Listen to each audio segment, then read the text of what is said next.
Freedom Has Not Yet Rung Here. And it's a poem I wrote for any and every Black martyr. Um, as you know, like we just had another martyr killed, another person killed, and it just lets you know that though we've made strides on the path of justice, there's still a lot more to go.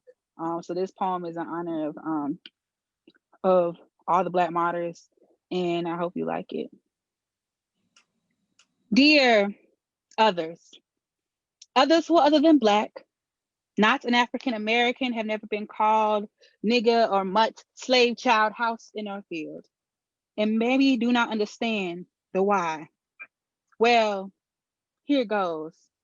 Though one of us has indeed dreamt it, I will be the first one to tell you that freedom has not yet rung, and them cage birds they no longer sing here. But anthems still play as slave ancestry blood is shed in the streets, and you want to stand alibis if nothing is happening here. Want our memories to retreat, but still be shackled to never go that far past Jim Crow scars, so we can always live in the disconnect between who we've been and who we really are. See, I get it. I don't expect you to sympathize or empathize with me, but how can you?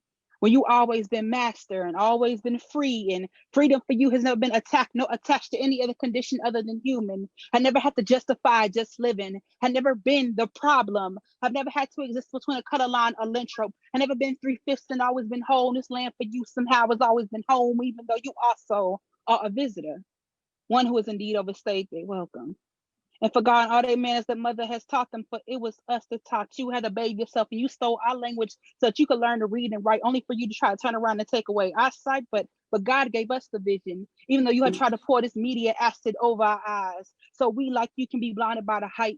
So much so we don't wish to jump. We don't reach for the stars. We don't jump over brooms. No more Black love, only Black hate. Taught us to self-hate and to perpetuate that we would soon feed to our children and lead to them on the dinner plates of their self-image and ask them. We had the decency to ask them to ignore the horror of the smell.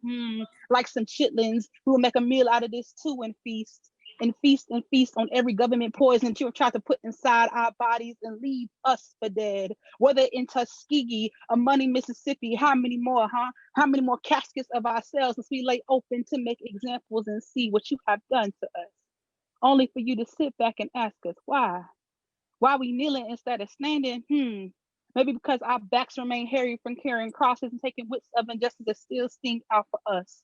Maybe it's singing melodies of anthems that glorify the blood of the slain us, which be the same exact us that you have tried to marginalize and try to create genocide, whether through cigarette, liquor store, or crack pipe, through national disaster, Michigan water lines, through mass incarceration, systematic history teacher lies, the revolutions that should not be, but always seem to be televised. Whether a traffic stop, a street corner, or maybe even running, you sit around and do nothing, but yet and still don't want to be criticized, and yet and still you ask us why, while we march, get angry, scream, and maybe even some days even cry. And it's because for us, still for us, freedom has not yet rung here. Woo. Yes, ma'am. Yes, ma'am. I felt some chills. I got some chill bumps. Yes, not ma'am. Chill bumps. Yeah, no, I'm serious. I mean, especially with the climate, I just had the conversation with somebody today about other people not being able to empathize because they have not suffered the same pains that we have suffered. So thank you for that very timely poem. We appreciate you so much. Okay, and tell people how they can follow you on social media.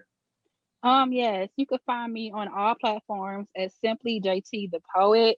I have music, I have videos and stuff up, and I have an EP that's coming out entitled Poetic Stimulation. So you could find me on all that stuff, and just like stay up to date on my content and all that. And I just have one more thing to say. In order to stop a lynch mob, you must hang them by their own ropes. And hanging them by their own ropes means you must infiltrate the system, you must stand, you must be present, and you must be amongst the crowd. You can't stop a lynch mob from the sidelines. Absolutely. Absolutely. Well, we appreciate your voice. And you're encouraging us. You know, we all need to hear that. We all need to be charged up, so we will feel convicted enough to participate in the changing of things. So thank you so much, JT. That was amazing. And I have a quick question for you. How do you establish your rhythm as a poet? Because poets have different rhythms. I really liked yours. Like, how did that take some time? How did you find your voice and your rhythm in poetry? Um, so I've been doing poetry, spitting poetry since I was about 8, writing and stuff like that. But I'm inspired by lyricists and I listen to poets, especially those of their poetry, jam. So like Sonny Patterson's of the world, the Jasmine Mans, the Cars Lassance, and then like I'm from Atlanta, so a lot of Atlanta artists have this cadence about them, and I guess like me, I have a poetic version of the Atlanta sound, if you Mm-hmm. will, of just artistry. So yeah, that's where it comes from. Just a very hip